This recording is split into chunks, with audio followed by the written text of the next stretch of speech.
Welcome to the Dream Power Show, where your dreams turn into reality. Here is your host, Debbie Spector-Weisman. Welcome to the Dream Power Show.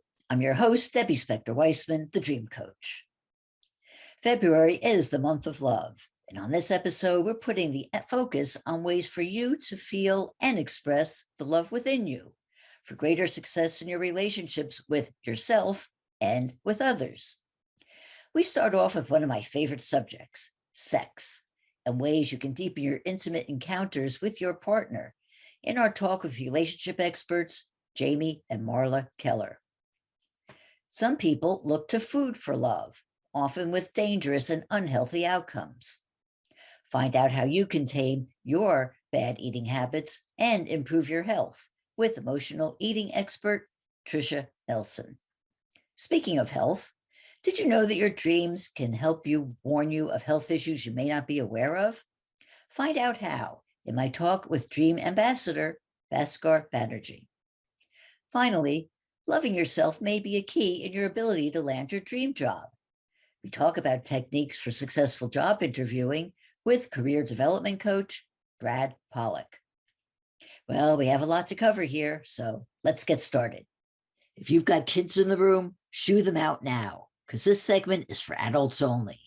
We're going to be talking all about sex with relationship experts Marla and Jami Keller. For decades, they've helped thousands of couples heal broken relationships and have a 97% success rate in doing so. They've also written a book, The Other S Word, which delves deep into the topic of sex. Among their findings, regular sex can keep you healthy and young. How? Let's find out. Welcome to the Dream Power Show, Jami and Marla. So thank you for having us. Yes, thank you for having us. We're so excited. Oh, I am so excited to be talking about sex. I mean, what a great subject it is that we've got on our hands. So tell me, why do you see sex as a kind of fountain of youth? Well, that's about the science, really. Yeah. That's about, it actually lengthens telomeres when you have sex more than the average, for sure. The average right now for most couples is once a month. Mm-hmm. And so twice a week or so lengthens your telomeres. Telomeres are the thing that tells you how long you're going to live. Yeah. So that's just a science fact. Well, and I believe it's the fountain of youth just from an emotional perspective, because when we choose excitement over, say, anxiety, and a lot of people, they feel anxious about sex. So choosing the excitement around it will also keep you younger and healthier, because you're choosing to dive into the excitement as opposed to feeling anxious. And I know, because, for the first, this is, we've been together for 34, almost 35 years now. And for the first 10 years of our relationship, I was not successful. I thought sex was like, and this goes to my background of being in a very conservative religion and these kinds of things, right? And so for me, I thought, oh, it's fine. I don't know what the big deal is, and so I was there for Jami. We were connected. It wasn't like we weren't having it. I just was like, meh. But then when I finally figured it out, I was like, oh, I get it now. And also I actually began to feel younger and happier and more in tune with myself being in that situation for me, but then with us together. And part of this is also maybe because I believe you were part of an experiment, the 1% experiment. So can you tell me about that and what happened? Well, it's just really funny, because I ended up deciding one year that I was going to choose to make love, have sex with my husband, with Jami, only husband I've ever had, at least every other day, and just see what happened. And I made that decision for myself. And then I just started doing it. And I didn't tell Jami until after a year. I said, well, this is what I've been doing. And he was like, really? Wow, that's amazing. And thank you. And for me, I ended up, instead of it being like a chore or whatever, it was, I was excited about it. I was looking forward to it.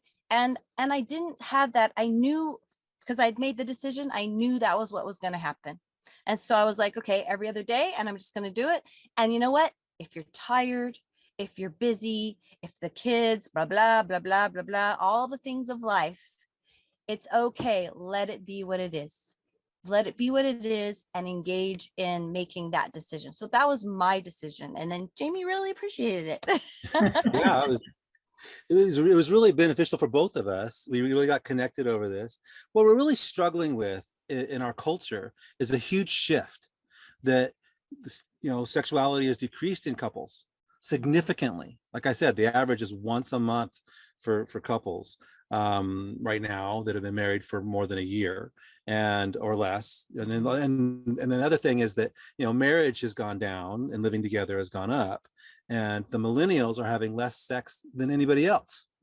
And there's a couple of reasons for that. One of the things is there is an addiction to all the stimulus that we have in our world. Our cell phones are taking away dopamine that belongs to our partner. And if the trends continue like they have in Japan, Japan's about 10 years ahead of us in use of the cell phone technology. And their birth rate has gone below sustainable. It's so sad. And most of the young people there are not even planning on getting married, are not looking to have any in-person kind of sexual activity. And that same trend is following about 10 years behind here in the US. That is amazing and quite sad, because I mean, to my mind, sex is fun. Well, yeah. Realize sex is fun. Yeah, Yes. but we get Yes. but we get so much. The social media leads to comparing, and so many people have body issues, performance issues. You know, it's one of the chapters is the hard truth about being soft, right? And so that is new. The techniques that we use, we see like 100% success rate. Yeah. Shift and actually having success in the bedroom.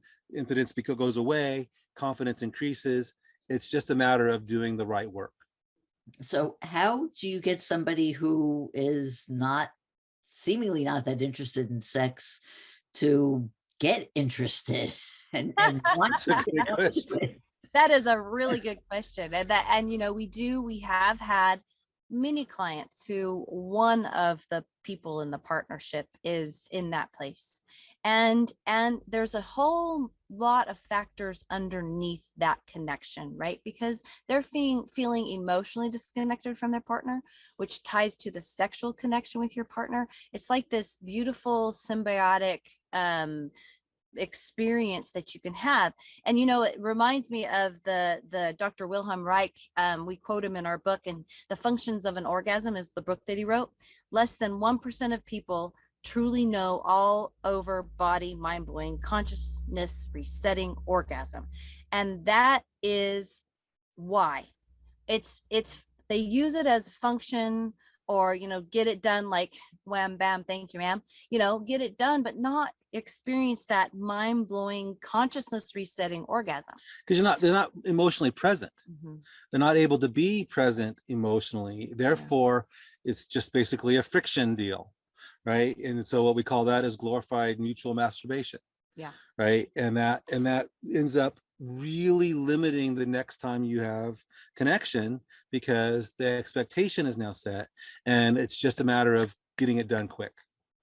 So you're saying, in other words, that it's not just the mechanical sex. Oh, that's no. important. You have to have that emotional connection. Oh, it is the only reason why. Well, you can have mechanical sex. Yeah, well, of course. I mean, and enjoy it, right? Yeah, that happens, and that's not a bad thing. No. You know, to have happen. And that's another thing, right? You know, people get really hung up on, oh, it has to be this way. Well, it doesn't have to be any one way, but it does require, if you're going to have a satisfying sex life, you have to do the emotional work that goes with it. And that's what we're good at. And we didn't start with looking at sex, but we started with healing marriages, right? Mm-hmm. And so when we got into that, we started discovering that when the emotional work was done, people were saying, oh yeah, our sex life has really improved. Mm.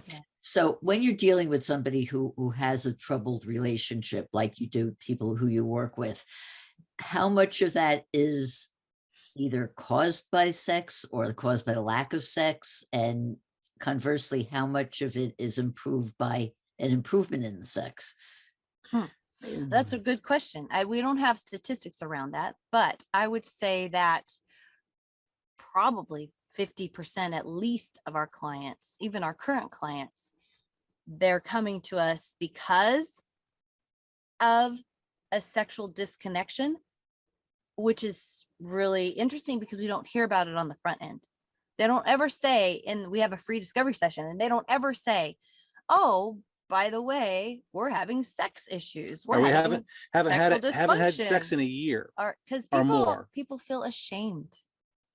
So we say the other S word is sex, and then there's also another S word is shame, and the other one is silence. And so it's that shame, and so we keep silent because we think that everybody else is having this incredible experience, and what's wrong with me? That was me. I thought, wow, what's wrong with me? Something is really wrong with me. Something's wrong with my body. Something's going on. But the truth was, it was really here between my ears, in my head, more than it was in my body, because once we came to that place, I was literally like, okay, I get it now. For me, I was sexually abused as a child. And so for me, I shut it down.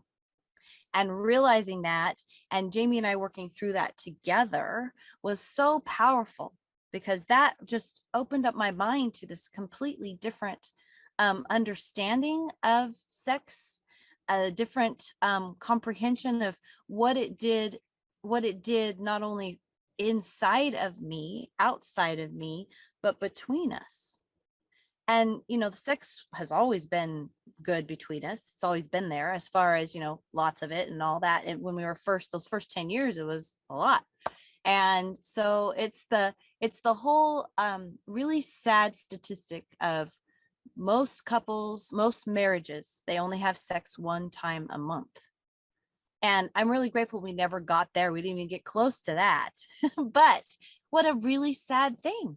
That is, you're missing out on such a huge part of the relationship. And you're trading it generally for things that aren't very helpful. Yeah.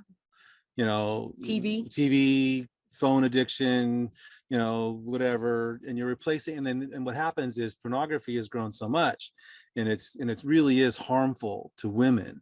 99% of the time. I mean, we're not prudes. We don't speak against having some outside stimulation like that, but it needs to be kept in perspective. Well, a couple needs to choose it, right? And they need to choose it together, and they need to be, if they're going to do that. And really, most of the couples that we have that have had that choose against it, as they find the more emotional connection.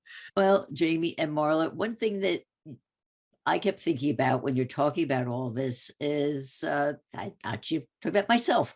I've gotten older, and I went through a big change in menopause, and it physiologically certainly changed in terms of things going on in my body when it comes to sex and things like libido. So how do you drive those physiological changes when you get older with this whole idea of you can have sex all the time and it's great? Well, I'm in menopause, right? So I've gone through menopause. I mean, I'm on the other side of it. So I completely understand that. And also, the most incredible thing happened with me, because I started that experiment before I went through menopause. And so my mental state of mind was in that space of keeping that connection, keeping the oxytocin flowing between us, which includes, like I mentioned earlier, the 20-second hugs. If we start hugging our partner for 20 seconds, and Jami's super kinesthetic, so he loves it. He could hug longer. I'm not, I'm more of a visual. So I'm like, and this sounds really like it wouldn't work, but I count in my head sometimes 20 seconds to make sure I get 20 seconds. And so that 20-second hug, building oxytocin, allows you to then, or actually gives you the gift of that desire. And even even with men being through menopause, I have a physical desire for Jami that has not really shifted a lot, because I've grown with it. I've grown through it. And that's because Jami and I keep on working on the oxytocin between us and then in our own individual experience. So that's actually the key, because oxytocin will help no matter what phase of life you're in. And it never stops building. They've done research now that they can prove that. We've been talking about this for almost 20 years. And now that we have the science behind it, that, you can build oxytocin receptors forever.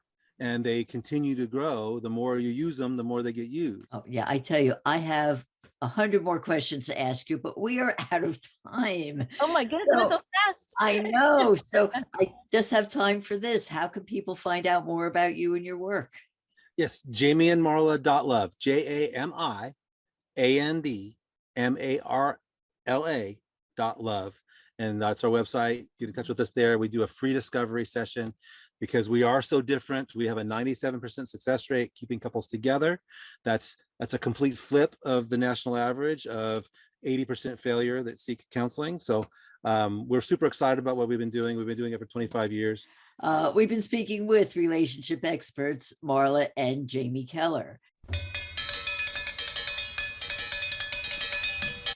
One of my favorite activities when I'm out and about is observing people, what they're wearing, how they're walking, and interacting with others.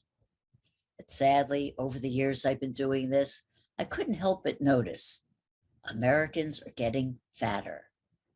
And it appears this feeling I have is backed up by actual fact. Study after study has shown that we're in an obesity epidemic. On average, we weigh more and have larger waists than we did a generation ago. And it appears the trend is continuing. The question is, why? Is it the food we eat, our sedentary lifestyles, or are there other issues at play? My guest, Tricia Nelson, believes that one culprit is that we eat to satisfy our emotional cravings. Tricia is an internationally acclaimed author, transformational speaker, and emotional eating expert. She's the author of the best-selling book, Heal Your Hunger, 7 Simple Steps to End Emotional Eating, and the host of the podcast, The Heal Your Hunger Show. Welcome to the Dream Power Show, Tricia. I'm an emotional eating coach and I'm all about it. So I so appreciate your having me. Oh, it is my pleasure because it's such an important subject. And You bet. Tricia, I know your interest in food actually began with your own eating issues. So can you tell us what happened to you when you realized that you were eating to cope with the stresses in your life? Yes, absolutely. I had no idea I was an emotional eater. Honestly, I just thought I liked food. So I did. I like to cook. I like to eat. I like to serve it to other people. I like to go out to dinner, so food is a big highlight for me. And I didn't think there was anything wrong with that until I started gaining weight. And by age 20, I was 50 pounds overweight and I hated being overweight. I had this roll on my tummy that I would scrunch up in my hands and imagine cutting off, like you cut fat off the side of a steak.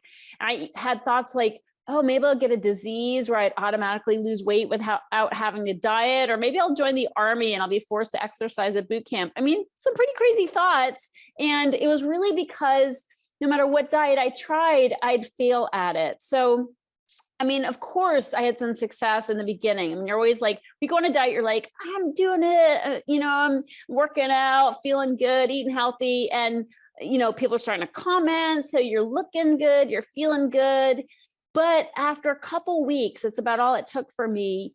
Things would get hard, like they'd get really hard. And I'd feel like I can't do this anymore. This is like, I can't sustain this. And sure enough, I'd go back to my old ways and put the weight back on. And I had about 5 different sizes of pants in my closet as a result, because I never knew what size I'd be. And I was a yo-yoer, I'd be up 30, down 20, up 10.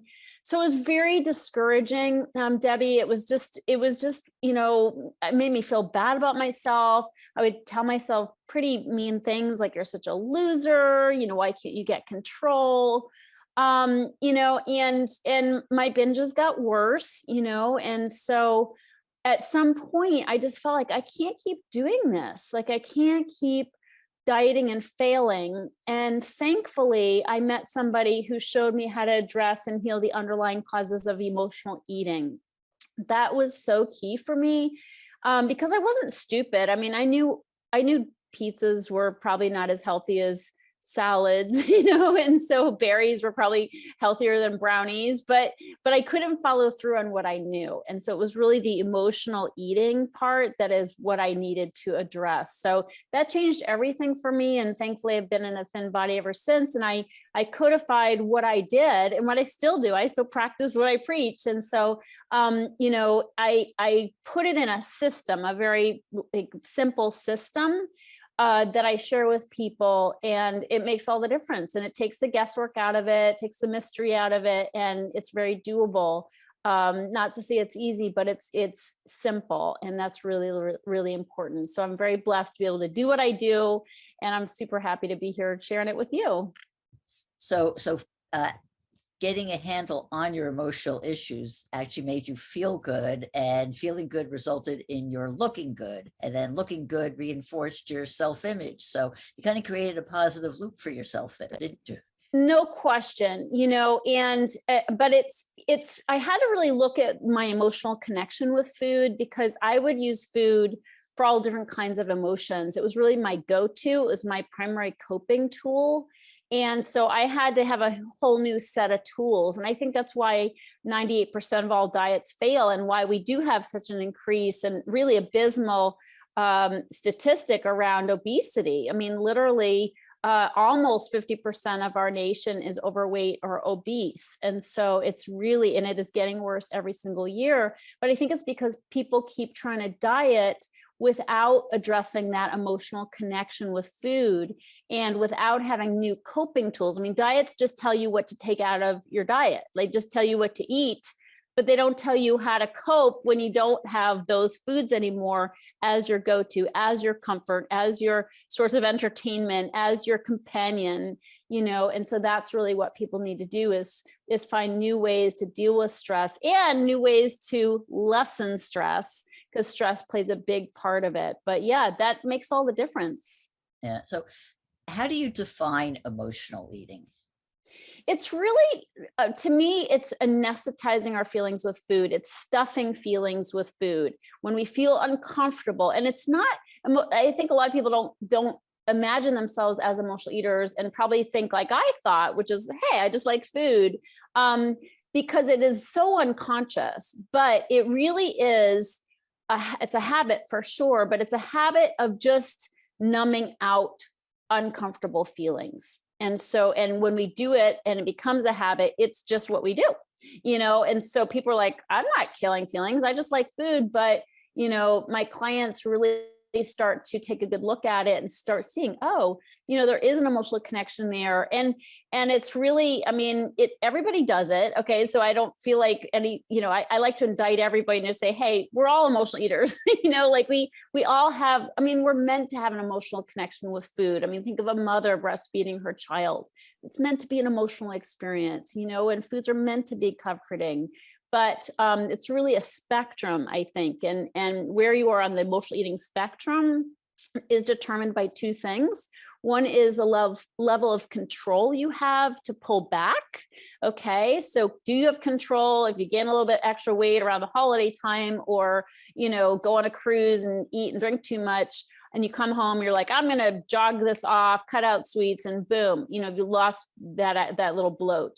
That's somebody with a lot of control, versus on the high end of the spectrum, somebody who, is eating healthy for a while, and then, pitches a binge, goes and eats something unhealthy, and then it turns into something else unhealthy, and then they feel crappy, and they're like, screw it, like, I'm just not going to bother, and then it's 2 weeks or a month of unhealthy eating. That's somebody with not too much control, obviously. And also the other way to know where you are on that spectrum is by the number of consequences that you have. So control and consequences. And, somebody who gains 5 pounds on a cruise, that's not a lot of consequences, versus somebody who's been dieting, gaining and losing for decades, which a lot of my clients have.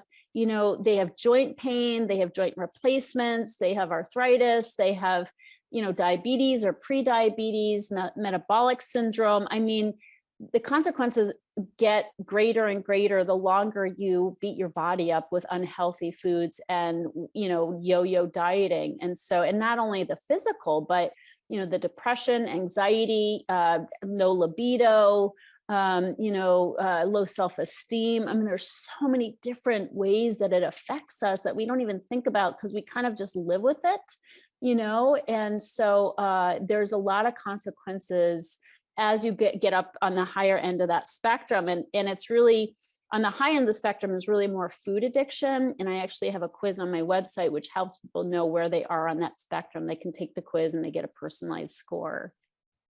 Right. So when people do come to grips with their stress and have a handle on their stress, does that make it easier for them to eat healthy, or is it more involved in that? It's more involved than that, because who gets a handle on their stress? so you got to really be intentional about it. So my experience is there's a lot of stress that we don't realize we play a part in creating. And so I have, in my book, I write about the anatomy of the emotional eater. And these are 24 personality traits that make up the emotional eater's personality. We're a type, we're a certain kind of person. And we've been practicing habits that have nothing to do with food that actually create the stress that we stress eat over. So you can't just say, oh, I'm going to just have less stress in my life, because these patterns are so ingrained, we don't even know we're doing it. So an example of one of these traits is people pleasing, and emotional eaters are consummate people pleasers. And I was the worst offender. And so why are emotional eaters people pleasers? Well, we tend to, as children, have trauma in our lives. Perhaps we have alcoholism or drug addiction in our family, abuse of some kind. Not always. I mean, I had a pretty good childhood, but we have these patterns when we're young of trying to mitigate circumstances like having an alcoholic parent by being do-gooders, right? And we're going to take care of all the other kids. So we're good caretakers, but we're also people pleasers. And we learn to be chameleons and change ourselves to try to make people happy. Okay. And also take on other people's jobs, do extra credit work, or take on projects, host parties, be the designated driver. We do all these different things hoping to get, atta girls, and it works. I mean, we do to a degree, but never as much as we want, right? So when I was trying to seek that validation from outside myself and kind of knocking myself out to get it, I was not only burned out, but I was sort of resentful, because when you do everybody else's job, you start to get resentful. It's like, whoa, this isn't fair. But that resentment and being burned out constantly, pushing yourself to please, that sets you up to overeat and to, need more energy from food. And so, that's an example, Debbie, of a trait where we create our own stress. We don't have boundaries on our time. We're caretakers. We take on other people's problems. There's so many traits that have nothing to do with our eating patterns. And yet they do create that stress. So I often tell people, it's not really an eating problem. It's more of a living problem. And so, yes, we need to start pulling back, setting boundaries on our time, learning the word no. Not an easy thing for an emotional eater to say no, let somebody else do it. My plate's full, so to speak. So, but these are things we need to do. And again, why diets are so lacking, because they don't teach us these living skills. How can people find out more about you and your work? I recommend starting with the quiz on my website. It's healyourhunger.com, HEAL, healyourhunger.com. You can access my book through there. There's a link to my book and my podcast, The Heal Your Hunger Show. And I would love to connect with anybody who's ready to start dealing with emotional eating and having a better, happier, healthier life. We've been speaking with emotional eating expert, Tricia Nelson. We'll be right back with our next guest.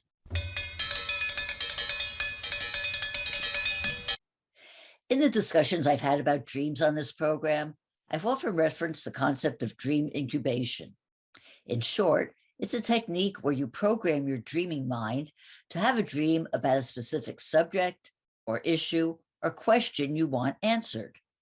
For example, in earlier shows, I elaborated on how you can use this approach to help rediscover your self-confidence and use it for your health and well-being. Today, we're going to take a deeper dive into the concept of using our dreams to aid in our healing.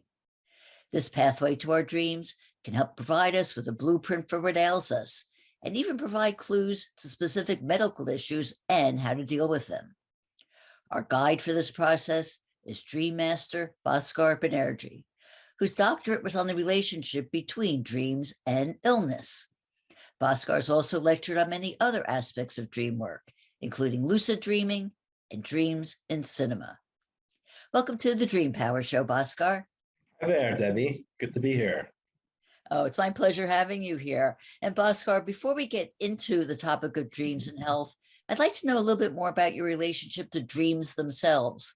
When did you first start paying attention to your dreams? I started paying attention fairly early on when I was about 6 years old.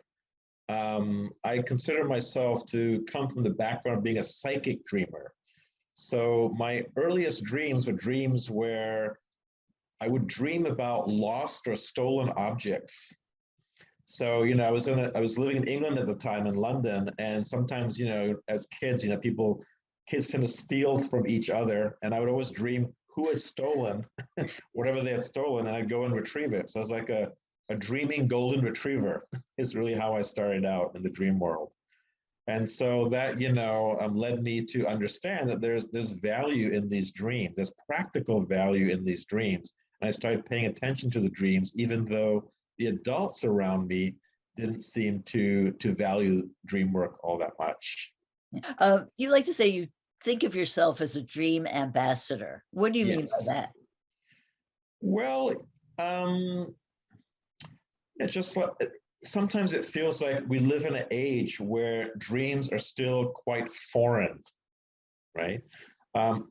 I would say that in these times, the level of dream literacy is quite low. And so I feel like I come from a different dimension, a different place where dream literacy is quite high. Okay. So that's why I feel like I'm an ambassador. I feel like I'm a foreigner in a sense, because I'm coming from a land where dream literacy is high to a place where dream literacy is low. So I'm representing that other dimension, that other world where there's a high level of fluency in the language of dreaming. Okay, and one of the areas where you're doing this is in the area of dreams and illnesses. You have done a lot of extensive study about that. Yes. Tell me, what led you to study this and what were your findings? It was actually a personal experience that got me into this whole pipeline of dreams. And what happened was I was doing my master's at JFK University in my mid-30s. And my partner became very ill and I was taking care of her. And it got to the point where I was neglecting my own health. And one day I woke up with this excruciatingly painful gum infection on the right side of my face. The pains were shooting up my head. And so I called around to a bunch of dentists. It was a Friday, unfortunately. I called around to a bunch of dentists and they all said they're booked for the weekend or they're not working that weekend. I think it was a long holiday weekend. So they said, you'll have to wait a few days. And I was like, what am I going to do in the meantime? I feel like my head's going to split open any moment now. What am I going to do? Well, I happened to be reading Eckhart Tolle's book, The Power of Now, in one of my classes, one of my master's classes. And one of the recommendations that Eckhart Tolle gives when you have pain is instead of trying to run away from it or shunt it, embrace it. Embrace it as fully as you can, right? So I thought, well, let's give that a try. I've got nothing to lose, and maybe it'll help. So I sat myself down in a nice, comfortable armchair, and I began to really sink in to the pain in my gums. And the intensity became so great that I soon passed out. And when I passed out, I had this dream. And in the dream, a dakini came. And a dakini in the Buddhist Hindu lore is a celestial dancer healer. And this beautiful dakini comes into my dream, and I'm just sitting in the chair in like outer space. And this dakini comes and sits on my lap. And then she begins to kiss me. With each kiss, she extracted some of the pain in my mouth.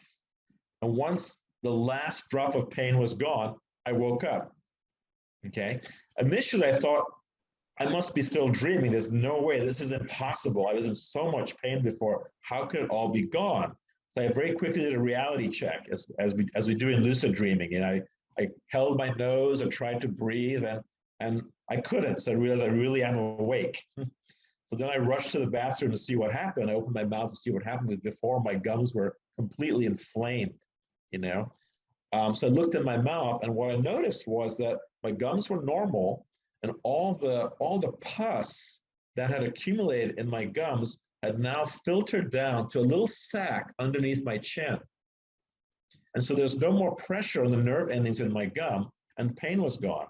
And over the next few days, that sac basically drained down my throat. And, I saved myself a $5,000 dental bill.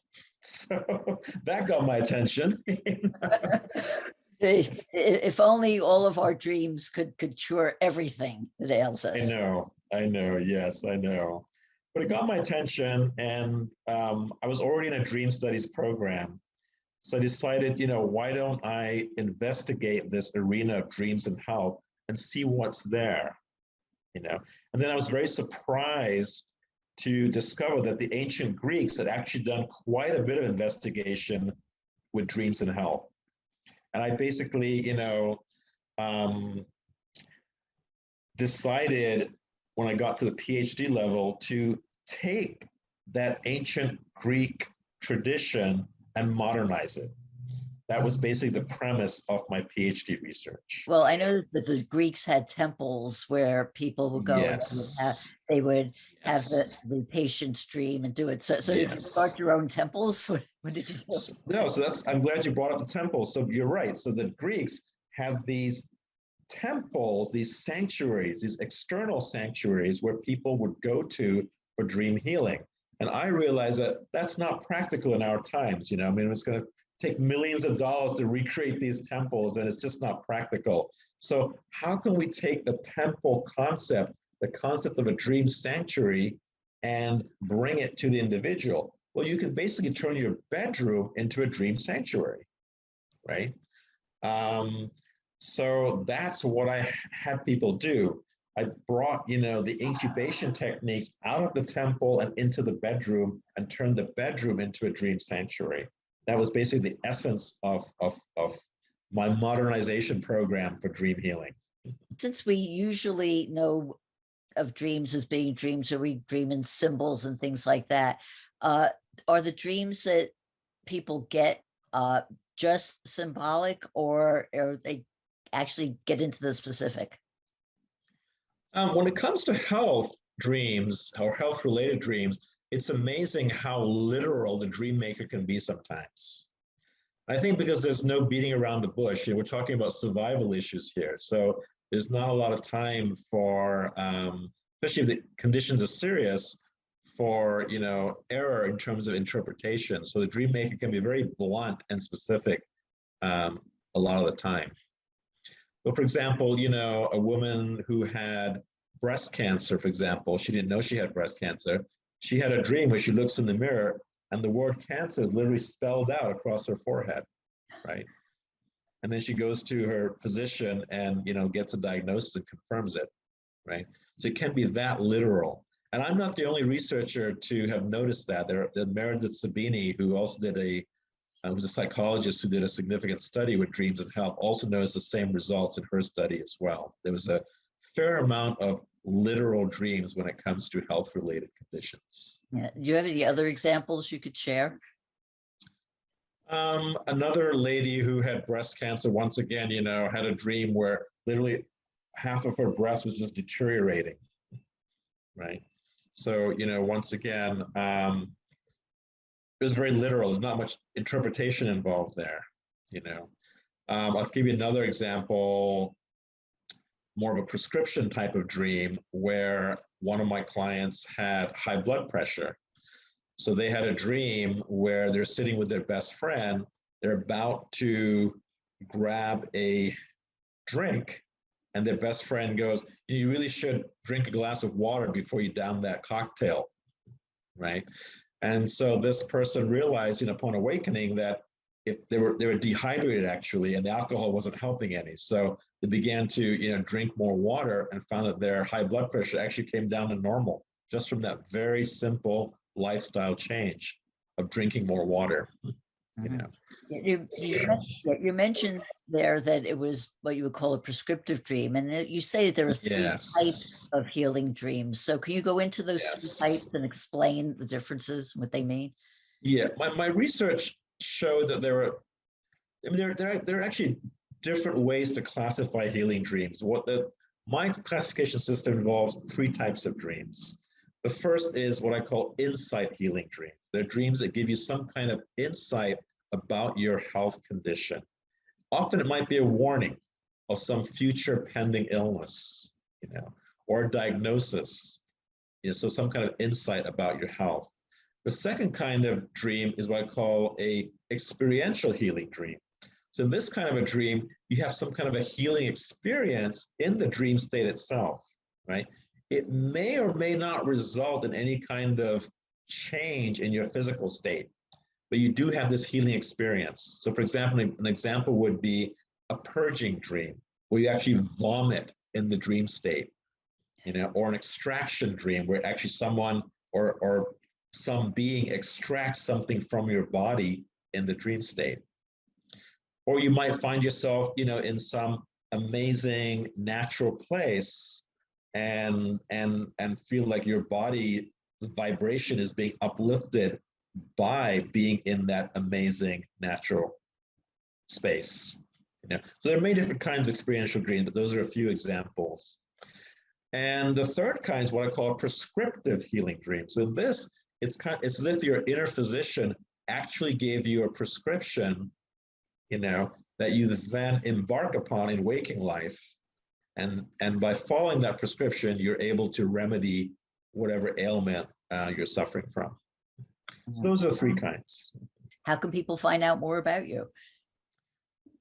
You could probably go to my dream website, and I'm happy to give that to you, and you can post that on your page whenever. We've been speaking about dreams and health with Bhaskar Banerji. We'll be right back with our next guest. On this program, I've been presenting guests who talk about all kinds of ways you can empower yourself, improve your self-image and self-awareness, and prepare you for the possibilities of going anywhere you want in life. What do you do when, say, you're ready to change careers or go out for a job when you've been out of the workforce for a while? You may have all the self-confidence in the world, but how do you market yourself? What do you need to do to get that interview? And what do you say to convince a potential employer that you're the right person for them? So this segment is devoted to helping you develop the practical strategies you need for success. We're going to get this advice from my guest, Brad Pollak. Brad is a career development coach who specializes in leadership and marketing strategies and helps college students plan their own pathways for success. Welcome to the Dream Power Show, Brad. Thank you, Debbie. It's great to be here. I appreciate the opportunity. Very excited. Yeah, well, I'm excited to get into this particular issue, but let's start with the basics and tell me about what it is you do. What is a career development coach? A career development, I call myself a career development coach compared to, say, a career coach. I think of career coaches as individuals who help plan careers for the clients that they have. Maybe you should try this, maybe you'd be good at that, and so on and so forth. And they're very, very important. Career coaches are very, very important. My focus is more on the development of your story as you go down the road to pursue different possibilities, or very specifically, if you're pursuing an actual job or an internship. So I'm focused more on the development of your story. And that's why the word development is a really important part of what I do. So, I mean, I think career development and career coaching, it's sort of used interchangeably, but I put development in there because I want to be very specific with everybody that I'm focused on really the story part and helping you develop your interviewing skills, your job search skills and such in the developmental way. So that's why it's career development coach. Okay, so let's talk a bit about this whole concept of storytelling. What do you mean? It's not like you're making up a story, because you are talking about yourself and apparently what you actually do. So tell me how storytelling fits into a job search. It's always driven me crazy to meet folks who are really qualified to do any number of jobs, to do all kinds of work, and find that they fall short in the interview and therefore aren't offered the opportunity, not because they're not qualified, but because they're just not comfortable telling their story. And I started to sort of focus on this about 10 years ago, because I was trying to figure out what is it? Why are some of these really talented people not landing the jobs that they're looking for? Because I know that they're qualified. And it became more and more apparent to me that the way that they were sort of rolling out their narrative, I define a story as a narrative with a beginning, a middle, and an end. That's, we all know that that's what a story is, but that's, it's a narrative with a beginning, a middle, and an end. And what surfaced as I continued to talk with lots of people was, I think many of us take it for granted that the folks we're talking to know our story. They take it for granted that their own network of trusted family members, trusted friends, trusted colleagues, prospective employers know their narrative, when in fact they don't. So the story part, as far as I'm concerned, that's the fundamental building block of the job search process. If you are comfortable delivering a narrative that really does explain your situation at present, at this particular point in your life, it opens up all kinds of possibilities for you. And the great thing about taking the time to pull your story together is, first of all, in the pulling together of your story, the beginning, the middle, and the end, that helps you become more confident when push comes to shove and you're sitting across the table from somebody who says to you, so tell me about yourself, or why should we hire you, or why do you want to work here? If you've taken the time to put this narrative together, and it doesn't need to be perfect, it's not like it has to be Shakespeare, but a narrative that you are comfortable with a beginning, middle, and an end. If you've taken the time to do that, it just boosts your confidence, so that when you're in the actual game of interviewing, it's almost like you've already answered the questions. And the other thing, so it boosts your own confidence. But the other thing that's great about putting your narrative together, your story, is your network now has more clarity about what your situation is. I mean, I think that, and I'm generalizing, but I think that even those who are closest to us don't necessarily know what we are aspiring to do, or even what some of our skill sets are. I mean, I know people who work at all kinds of different companies and organizations, but honestly, I couldn't tell you I know exactly what they do. I couldn't tell you really specifically what their strengths are, what their aspirations are, all of those things. For me to then spread the word about somebody and be an evangelist and wave a flag on behalf of a potential candidate, if I know the story, I can do a better job helping spread the word about that individual. So it works in two ways. One, it helps me get confident in the job search by putting my story together. And the other is it helps my network help me spread the word. One of the things that I tell all the students I teach is that that if they were to interview, if they were to just ask their friends and say, I know that you know more or less what I'm doing, but do you know what I'm studying? Do you know what I am thinking of doing and why I'm thinking of doing it? Their friends won't be able to answer that question. So So it's about adding clarity, building confidence, and then increasing the chances of opening doors of opportunity for yourself.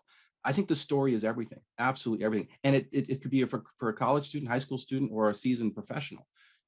Taking the time to pull together your narrative is really, and of course the narrative changes as we go through life. So that's why I love the story. So what makes a story effective? I mean, when you're wanting to present yourself in your best light, how do you know what things to emphasize and maybe what things to maybe leave out? That's a key part of the whole exercise. I think there are two types of stories. One is the story that you tell to, let's say, get the interview. And then the other story is the story that you tell during the interview. So you want to get the interview for sure.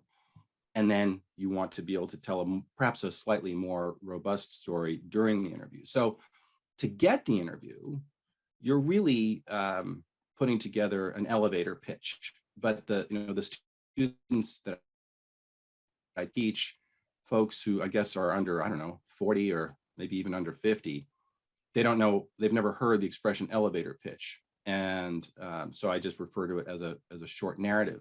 And it has 3 steps. One is you introduce yourself and you explain your current situation. And it always amazes me how sometimes students can trip over themselves just in describing what they're studying and what they're doing and where they're where they're going to college, and just that introduction can be challenging, not because they don't know who they are or what they're doing, but just it's the act of telling it out loud and saying it and delivering it. So this is the first step, is you want to introduce yourself and explain your current situation. So I don't know, you might be, let's suppose I'm studying automotive technology. And I might say, my name's Brad Pollak, and I'm in the automotive technology program at Citrus College. It's a great program. It's taught by ASE certified master technicians, and I'll receive my certificate of achievement in June of this year. That little intro right there, it tells everything succinctly. This is my name. This is what I'm studying. This is what I'm doing right now. And this is what I aspire to achieve by a certain date. So I've introduced myself. Then the second step out of the story, let's say the middle, this is where you talk about what you'd like to do ideally, or what you're thinking that you'd like to do ideally. It doesn't have to be anything certain, but let's just say ideally you'd like to do something. Maybe again on the auto tech side, I'd like to be an auto tech at a dealership, Toyota dealership, Ford dealership, whatever the case might be. So rather than just say, I'm looking for a gig as an auto tech at a dealership, to make your story more have more of an impact, maybe give a little bit of background. All my life, I've always been great at doing anything mechanically with my hands. And that's why I want to be an auto tech. I interned at a couple of dealerships. I've really enjoyed the training that they offer, the environment. And so I want to find a job as an auto tech at a dealership in Southern California or Montpelier, Vermont, or wherever the case might be.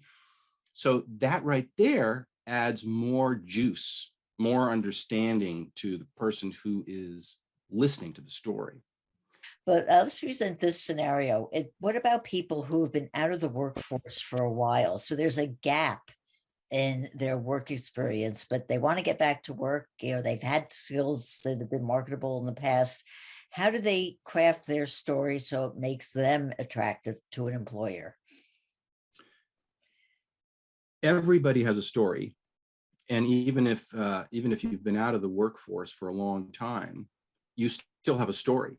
And the important thing is to focus on the truth of your story, and to think through carefully what sorts of things you have done.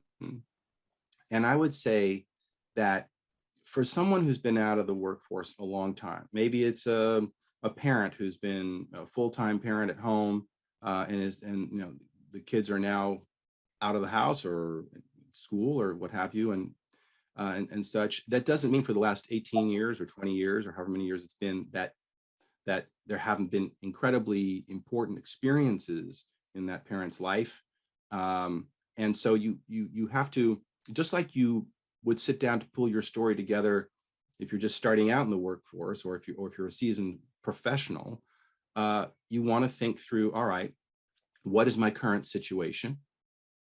And then you want to think about what is it you're at least contemplating doing, ideally. And the reason I say ideally is, why not be idealistic? Why not?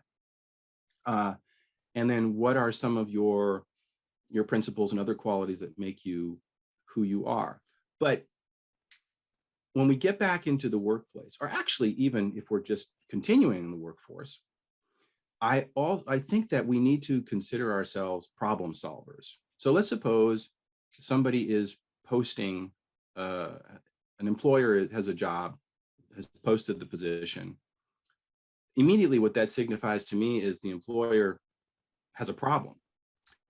The problem is she needs to fill that position. That's the problem the employer has.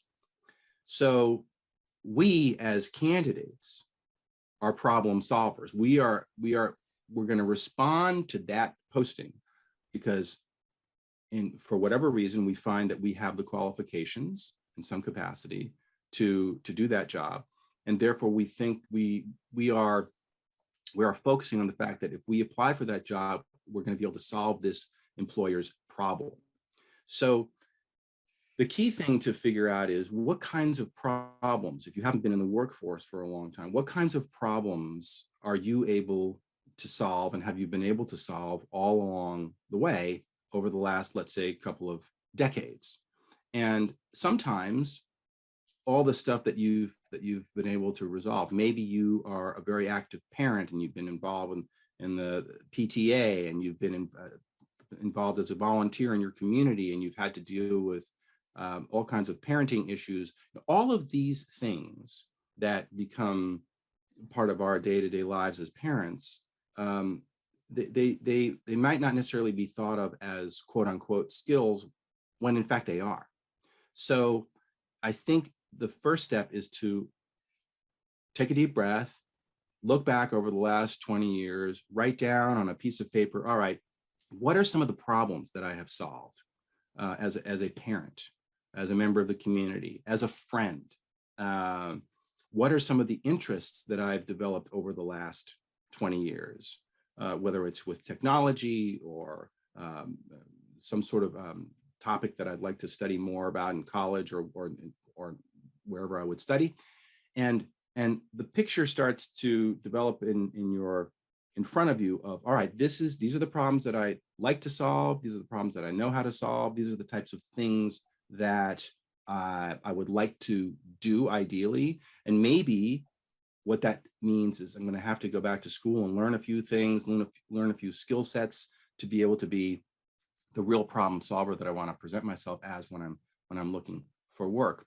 But the key thing is, no one who's been out of the workforce for however many years it's been should think, I don't have skills, I don't have the ability to solve problems, I don't have what's needed in today's day and age. That's not true. That's absolutely not true. How could people find out more about you and your work? Well, I have a website. I don't know if I could put it in the chat or what have you, but I'm at bradpollak.com. That's my website, or you can email me at brad@bradpollak.com. I on the career development side of things, I teach students from all disciplines, and because of what's happening now with Zoom being basically the fundamental building block of our lives, and I can teach students anywhere in the world, really. And I just love it, because I love helping build confidence and helping students and anybody understand, look, we all have an important story to tell. Each of us has an incredibly important story to tell. It's just up to us to sort of do the best that we can to put it together and deliver it so we can open doors of opportunity for ourselves. But Brad@bradpollak.com. Wonderful. Brad, thank you so much for being on Dream Power Radio today. Debbie, thank you for the opportunity. I really appreciate it. Well, we've been speaking with career development coach Brad Pollak. I hope you've enjoyed today's program. If you have, please tell all your friends, follow me, and drop a positive review on your podcast site. Until next time, this is Debbie Spector-Weissman saying, sweet dreams, everybody.